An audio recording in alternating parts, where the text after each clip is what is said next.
Um, hello, hello.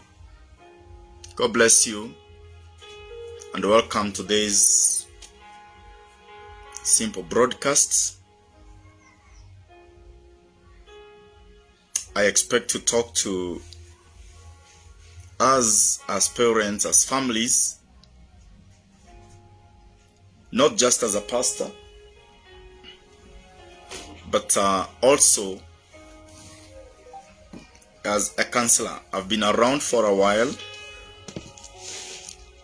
in our schools. I've been around for a while in our families, in our communities, in our society. And it's a trend that a few years ago was just a subject of interest, and that was fatherhood. At one point, till this moment,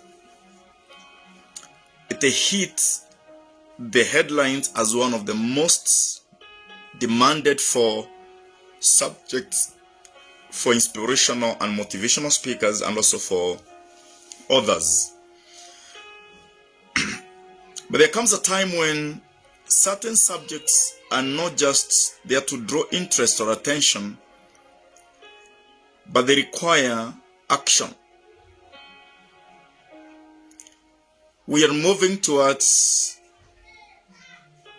sort of social cataclysm, a disaster that needs to be mitigated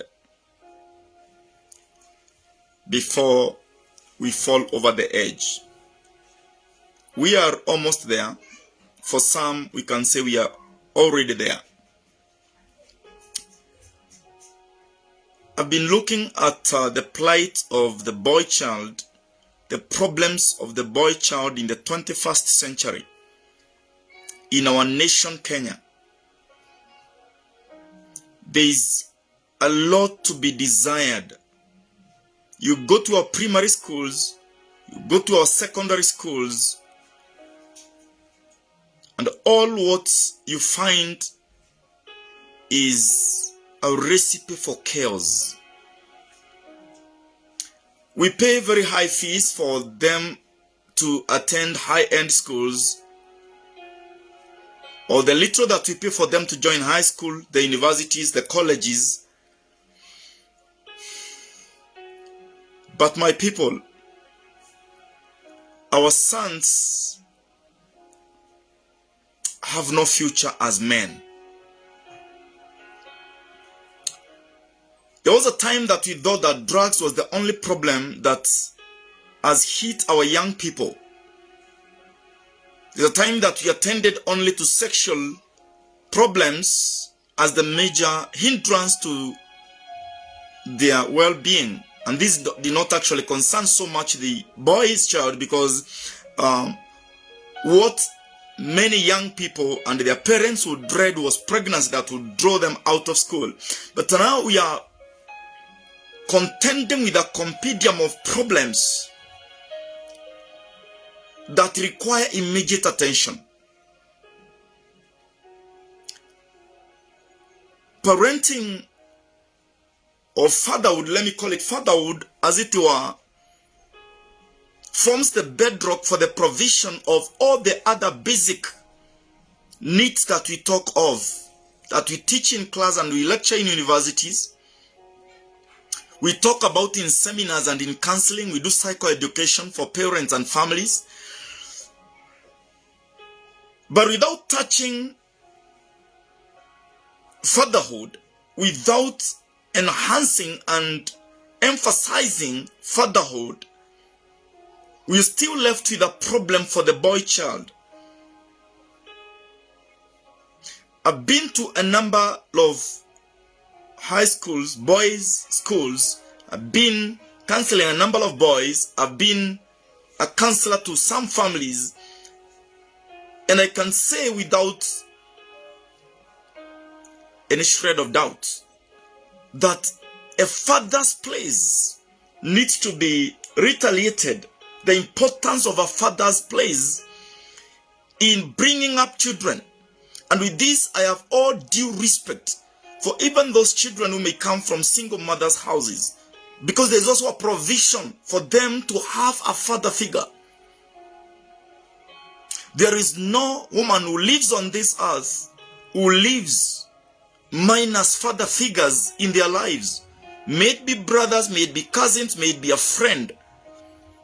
There is no female that lives without a man, a significant male figure in their lives that they can call a friend. It's a need that every individual lady would run and meet at all costs. But look at this. All our families, all our relatives, all our cousins, all women, all men need to take it also as a need for our offspring, that they need a male figure, a father figure in their lives. You go to many schools, you're talking about suicide, you're talking about membership to cults and occults, you're talking about Illuminati, we are talking about joining gangs, you're talking about children becoming truant and rebellious in schools, violence, abnormal rebellion amongst the young people. It has come to a time that we must recognize the place of a father. And the fathers who are alive, the men, the responsible men, the mature men in our society, we must take up this responsibility. It is not something we are waiting to be handed over to. Whether it is in church, whether it is in our villages, whether it is in our larger families, we must own up to this responsibility. Fatherhood is not just about siring. It's not about the children you've given birth to. It's not about giving seed to get children. It is not just about providing. It is not just about parading ourselves as men and as fathers. When you meet some people, there are people who they meet in social places and they talk about their children, their daughters, their sons, that they don't literally care about. The fathering crisis is real. It is so real that anytime you enter a boys' high school, it is the first thing that you meet at the deputy principal's office. The first cases you encounter are all about a fathering crisis in the family, a fathering crisis in the school, a fathering crisis in our communities. The fathering crisis is real. The fathering crisis is getting worse by the day. The fathering crisis is just a mark of weakening responsibilities amongst men. I want to challenge your men. It's not about the children that you've just given birth. It's not just about providing for them. It's not just about parading the children. It's not about parading. It's not about providing for them. It goes beyond that. There's so many things that as fathers we are expected to provide that are immaterial. They are no substance. And we shall be looking at them. As I look back, I want to look at what a father figure is. Not just from my father. I would say, with all due respect, he falls far short of this standard. But I want to look at the father figure from the model of my grandfather. I'm one of those blessed in this generation to have met the post-Mau men who were our grandfathers and some of our great-grandfathers. But I thank God that I met one man that was a true father figure. Now, a true father figure in the sense that he literally fathered me too. I borrowed a lot from him. Living in a village where many of the model men that we had before us, the people would call fathers and the senior brothers, were wasting in alcoholism and wanton living. I've nothing to blame them for. I'm not judging them. At some point we joined them. But I would say about my grandfather, he was a post Mau Mau. He was one of the detainees of Manyani, ex-detainees, one of the sympathizers of Mau Mau. A hard worker, people who came back home and they gathered back their families after 7-8 years in detention. They still had the authority to come back to their families that were wasted, taken over by paramount chiefs and the other key men in the village. The sympathizers of the Mama were taken over their families, but they came back and they won back their families to themselves. They came back and educated their children. They came back and provided the authority. They came back and provided the substances, the money, the opportunities that were required of a father. They dispensed their responsibilities and their duties with a sense of manhood. There's something that stood out with these men. I have a list of them from my local village. I have a list of them. And today now I can expand that list to some other people that I came to know later in life. I have a list of them. One of them is a key man, Mr. Mbioki. The other day was in the papers and online as one of the veterans of the Second World War. A man that brought up children. After all they went through in the war, after all the trauma, after all, they came back home to make families. They have, my grandfather, Mtomuronge, he came back to hold together a family again. He bought them lands, not just ancestral lands. He bought land so that he can give to his children. Let me mention these three things because we don't have much time. These three things, something stood out with these men. One was responsibility. They had a sense of responsibility. They had an ability to respond to the needs of their children. They had an ability to respond to the needs of their families. They had an ability to respond to the needs of their communities. Number two, they had authority. In their speaking, in their actions, in their lifestyle, they had authority. The family was their domain. Their family was like an empire. It was like a personal empire.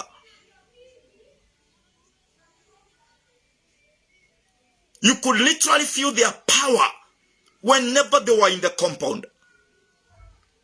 Number three, related to authority, they had presence.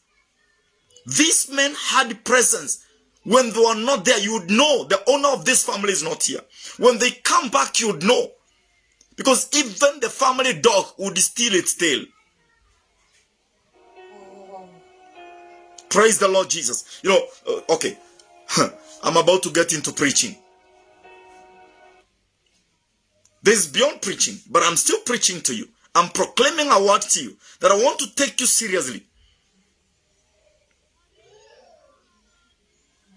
Even my own father, when he took his 1, 2, 3 for the road, if he knew my grandfather was in the compound, he would take a back route to enter his own house. His own house. He's a married man, a father to us. But when my grandfather was in that compound, hey, my father would take a different route. Lest his father knows that he is drunk. Lest his father, he hears him shout.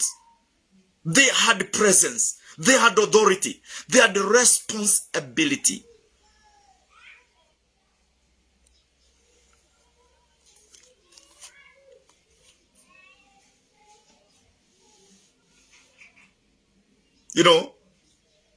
If that old man entered his house to take a nap or a siesta, as he used to do, after visiting the coffee chamber, after watering his animals, he would take like 30 minutes at 1 p.m. and the rest.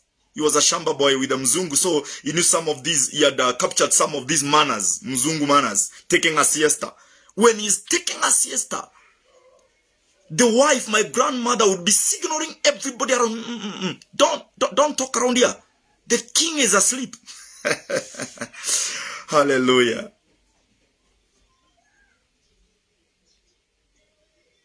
We must come back to this threefold nature of a man. Take up responsibility.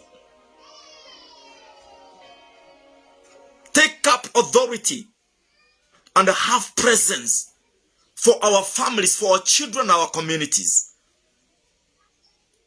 You saw what happened just the other day. Was it last week? Just the other day. That young men attacking a single lady. One lady like this. Beating her up, harassing her, and doing all manner of crazy things. Where are men headed? Do we have men again in the society? Men are supposed to be protectors. We have the days when before any enemy entered any family, they would seek to know whether the man of the house is in. Before they insult anybody in that, and they would seek to know, is the man of the house in?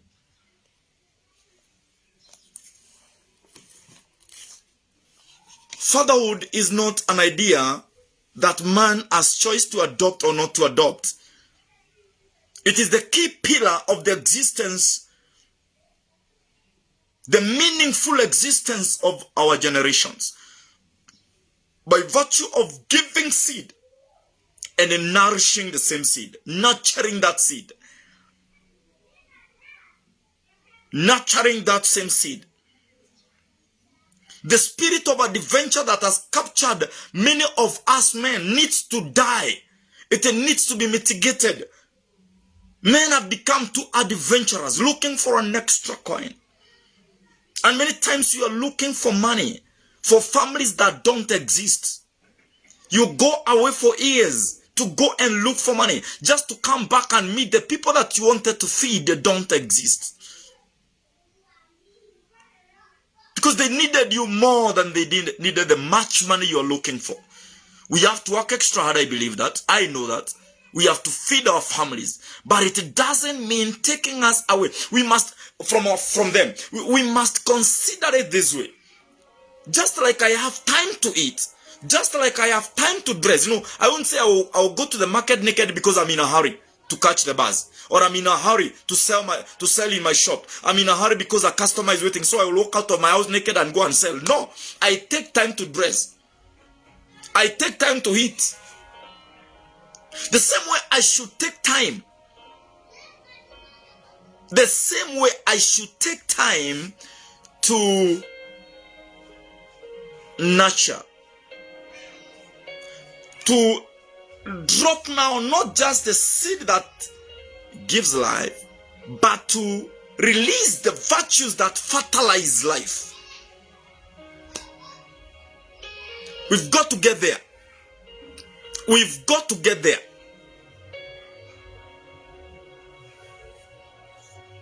Whether we are talking to men who are yet to become fathers, this is a message for all of us in the society. This is a message that even mothers should pick and carry it, pass it to the men in their lives. You go to schools and meet cases of children, it's not one school, I'm not talking about one school, several schools. And you're presented with cases of children who don't desire to live anymore. They want to kill themselves. They want to destroy themselves. Children who have lost meaning of life. Boys who care what is happening to my mother way back at home because there is no man in that house, or the man in that house is a beast. He only cares about the extra shilling he brings to the house or earns, but not the extra virtue he adds to the members of his own family.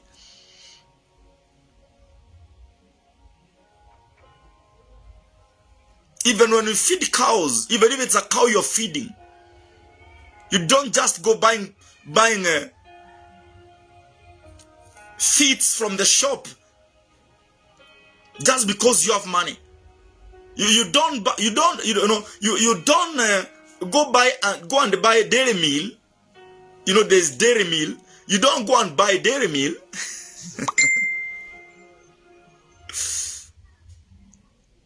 You don't go and buy dairy meal for your bulls. Because there's a reason why you are rearing the bulls. It is not to produce milk. They can never produce milk. So as a father, ask yourself, what am I bringing up in this family? Why did I go to Nairobi? Why did I go to America? Why did I go to West Africa? Why did I go to South Africa? Why did I go to my nearest town? Why did I leave family for 1 month, for 2 months, for 3 months? What am I bringing up in my family as a father? What am I nurturing in my children? Because money can only amplify what is in those children. What have you put in them? As a father, what have I imparted my daughters with? What have I imparted my sons with? That now I am going out to buy a daily meal or whatever other meal, so as to enhance what they are. What are the virtues, the human virtues that have already released in them? The virtues of diligence, the virtues of obedience, the virtues of humility. We go out there and earn big money. We don't even eat lunch so that we can pay fees for them. But what are you feeding? Pay fees for them. They do well in school. How will they do in life if you didn't impart them with the virtues that enhance life? Fathers, it's time to wake up. I'd better do with lesser money, but with a better offspring. And I know that many families have challenges in bringing up this generation, and all blame is being passed on onto the generation.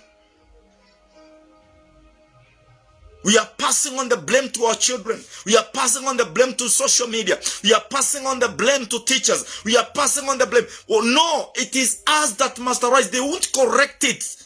Fathers. Fathers are found in schools. Fathers are found in our families. Fathers are found in our working places. There are many children that have been taken for counseling in vain. You spend money. Counselor after counselor after counselor. The problem is not going. The rebellion is not going. The truancy is not going. The drug problem is not going. You need to know. There is a vacuum in the nurture of that boy. There's a vacuum even in the nurturing of some of the men who are already fathers today. That needs to be filled. Now, allow me to take you to the book of Genesis chapter 18 verse 18. Allow me to take you there briefly. 18 verse 18. We are there already, I believe. Genesis 18 verse 18. Let me read verse 17 for you so that you know who is speaking. And the Lord said, shall I hide from Abraham that thing which I do? Shall I hide from Abraham that thing which I do? Seeing that Abraham shall surely become a great and a mighty nation, and all the nations of the earth shall be blessed in him. Verse 19, the last one. For I know him. God is saying he knows Abraham. I know him as a who? That he will command his children and his household after him. And they shall keep the way of the Lord to do justice and judgment, that the Lord may bring upon Abraham that which he had spoken of him. Hallelujah. For I know him. I know him. So God is talking about Abraham as a father, one who will command his children. So you'll have children. You'll have children, and you command his household. You will have children. You will then have a household. You will command his children and his household after him. And they shall keep the way of the Lord to do justice and judgment. And the Lord may bring upon Abraham that which he has spoken of him. He will command his children. He will command his household. Fathers, come back to your position of command. We are losing it like a joke. Babying children around.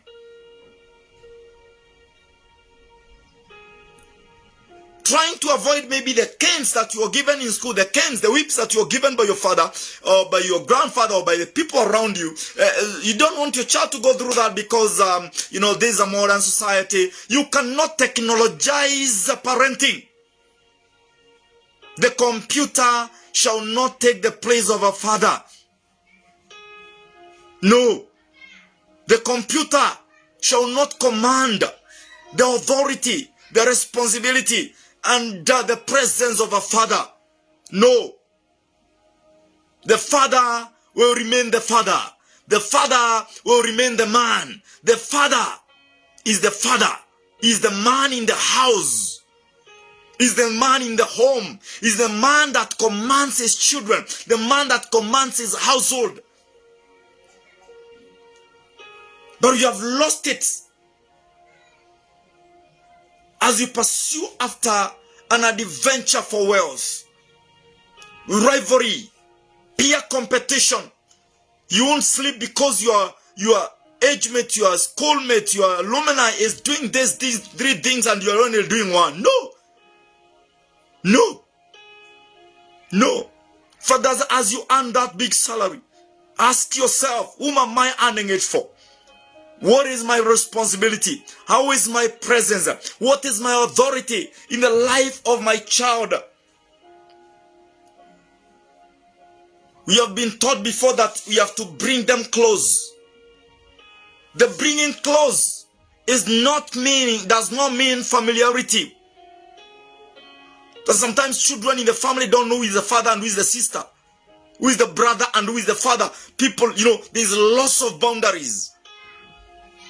We must come back to the place of boundaries in the family. Your firstborn son or daughter knows you are the dad. You are the father. You are not just daddy. You are the father. They know there is a master in the house. Not because you beat them. No. There's presence, there's authority, and there's responsibility. These are things they will pick from you. They suck them from you like they suck their mother's breasts, or they did way back. You will not teach them like in a classroom. They watch you do it. They watch you defend the family interest. They watch you speak to your wife, their mother. They watch you direct the family. They watch you pray with them. They watch you play with them. They watch you demarcate times and the seasons around them. Now it's time to sleep. Now it's time to wash dishes. Everybody go to your duty. Now. Okay, finish your duty. Now it's time to pray. Now it's time to go and play. Now you can go for jogging. After jogging, you're resting, you're showering. Now it's time to prepare meals. Who is helping mom? Who is helping dad? It's time to dust the shoes. We don't leave it to the house girl and the house boy. The greatest enemy to many families today is the success of their fathers. At times, the perceived success of their fathers. Many sons have come to a point of believing that they can, number one, they can succeed or they can inherit the success of their father. It is not possible. Number two, many sons have lost their identity as their fathers are lost in pursuing success. Sons are supposed to pick their identity from their fathers.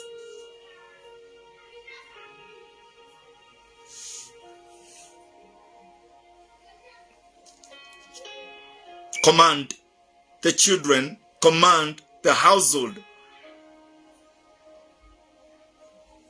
And you are given there what the Lord shall do, that the Lord may bring upon Abraham that which he has spoken of him. There's a blessing in your family, but you've got to take command. There's a blessing of your household, but you've got to take command. There's a blessing in those sons, but it is time to take command. What we are calling a generational problem is actually a fatherhood crisis. A fatherhood crisis. father's command or the father's command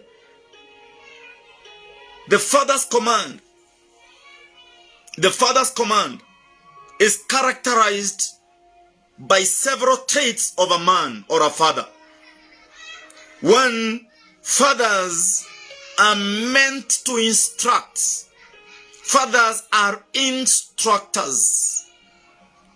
Fathers are instructors, stroke disciples.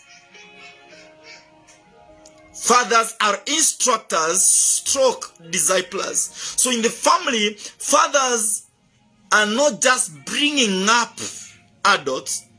No, they are bringing up adults. They are training adults. They are instructing adults to become like them. Number two, fathers are disciplinarians. Fathers are disciplinarians. Fathers are disciplinarians. What role are you playing in the discipline of your child? Will you play that role if you are absent? Can you play the role of a disciplinarian virtually, via Zoom, via WhatsApp call, via messenger video call? What technology will you use to discipline a child when you are miles away from them for many years, for months? No communication. You know, one time I'd gotten addicted to running around with ministry. I was very zealous about training ministers, and I was working with a certain serious seminary to do campuses, on-site campuses in churches in Mombasa. We were planning to open one in Mombasa. We had one in Malindi. We had one in Chuka. We were opening one in Meru town. We had another one in Kitale. There was one running already in Kikuyu town. You know, things were working. But one day I came back home, and my 5-year-old daughter asked the mother, "Who is this man?" My friend, that was the end of my journeys. My 5-year-old daughter, I've been away for almost 2 months, to and fro. I just passed by Kikuyu town, got to a house, change to Kitale. From Kitale, passed through Kikuyu, change the following morning to Chuka. Back to Kikuyu, change, then to Malindi. When I came back to the house, my own daughter asked her mom, "Who is this man?" Imagine just 2 months I've been forgotten. The gap is clear. The vacuum is formed. How much more for a year? How much more for 2 years? For 5 years, 7 years? We've got to be serious. Whatever price that you have to pay to constantly be in touch with your sons and your daughters, fathers, pay that price. Pay that price.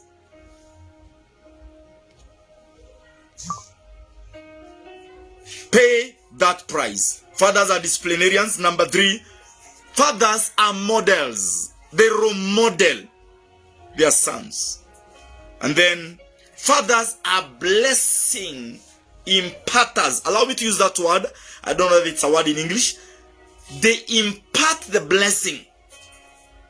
Fathers' hands, and not for slapping, and not just for discipline.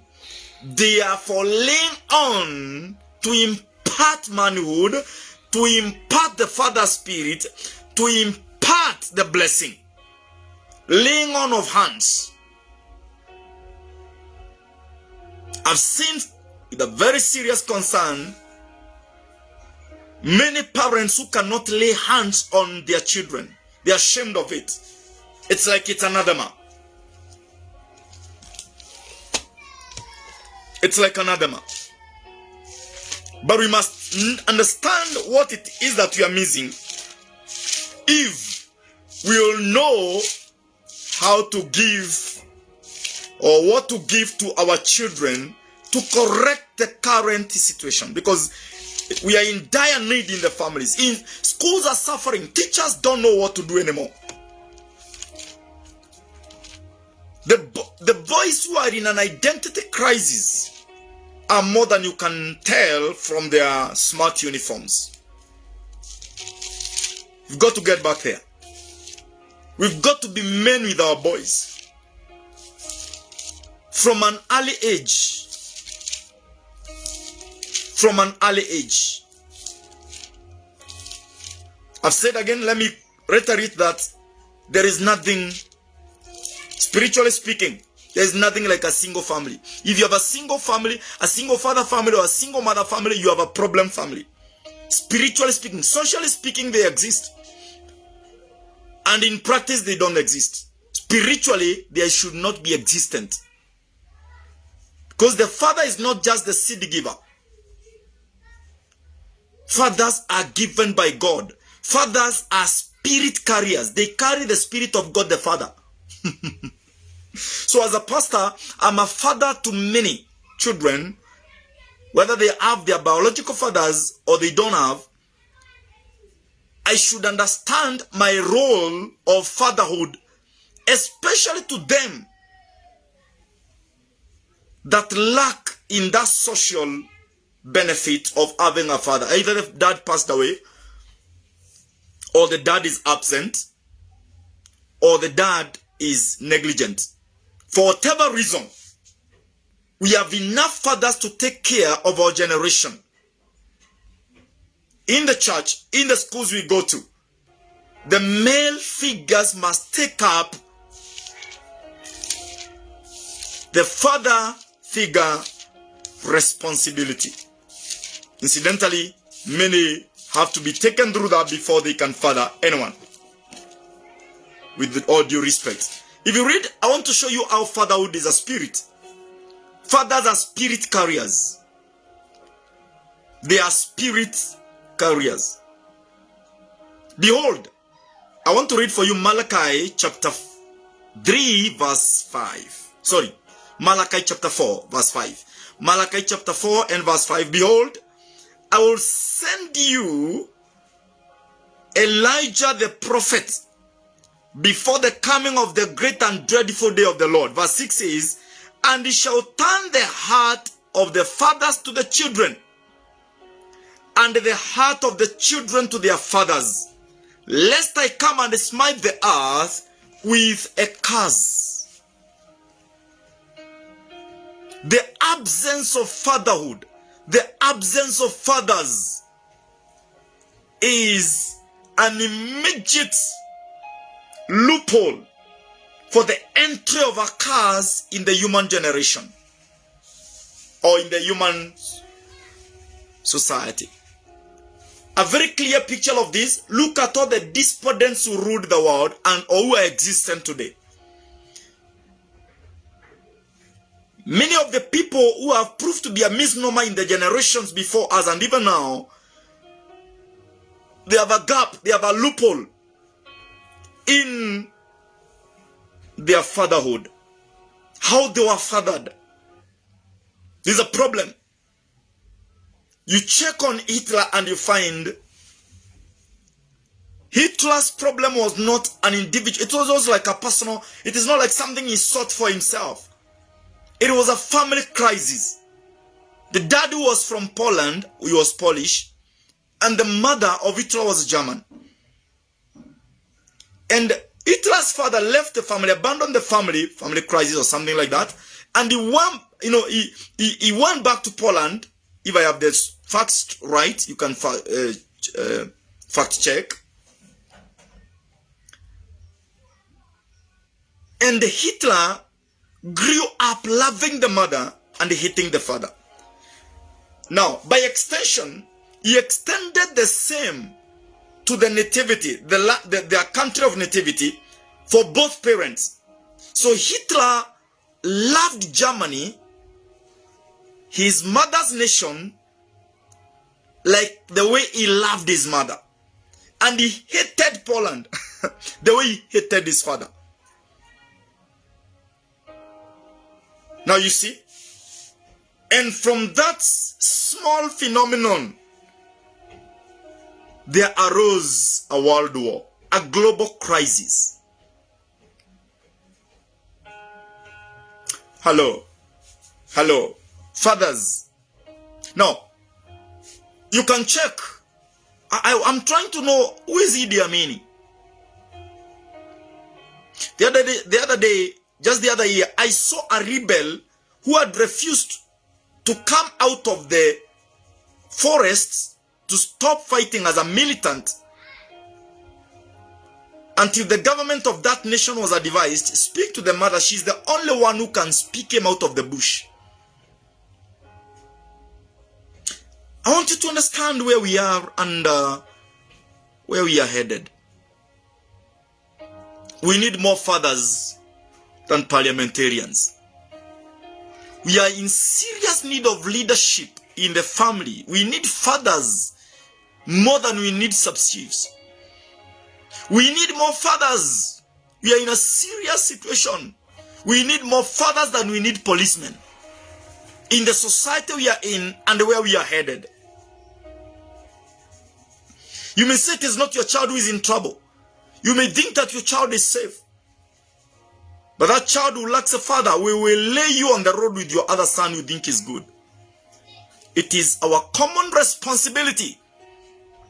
Men, we're gonna take it up. We've got to take it up. Pastors, take it up. Evangelists, take it up. Prophets, apostles, take it up. Teachers, take it up. Our educationists, take it up. I know of quite a number of people who are doing a very good job. I can see my friend Pastor Samuel Omokaga is watching. He's one of those people who have taken up the role of fatherhood very seriously. Working with young people, using his own pocket money, using his own salary to make sure that he holds seminars, goes to universities, talks to them. We may look foolish as we do that, but we are asking for backup. We are asking that we may be more. It is disheartening to see the lives of young people being shattered at such a young age. Some of them are losing direction. At age 16, they catch up at age 30. At age 35, that's when they start reasoning, oh, I lost years in school. I need to go back to high school. I need to go back to university. No, it shouldn't be like that. We can't waste a whole generation.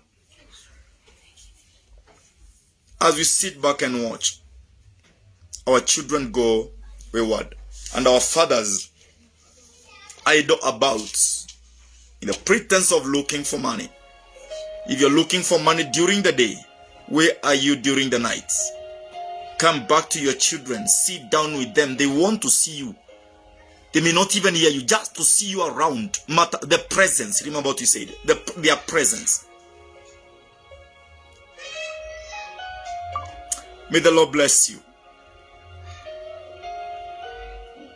I pray that every man, every adult man, every male figure, father figure will take up some responsibility where they are found in their location and give meaning to one or two young men around them.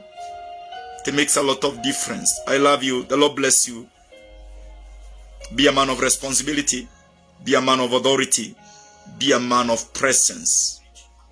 Shalom. Have a good afternoon. Have a good week before you. Be a man. Be a father. Shalom. Shalom.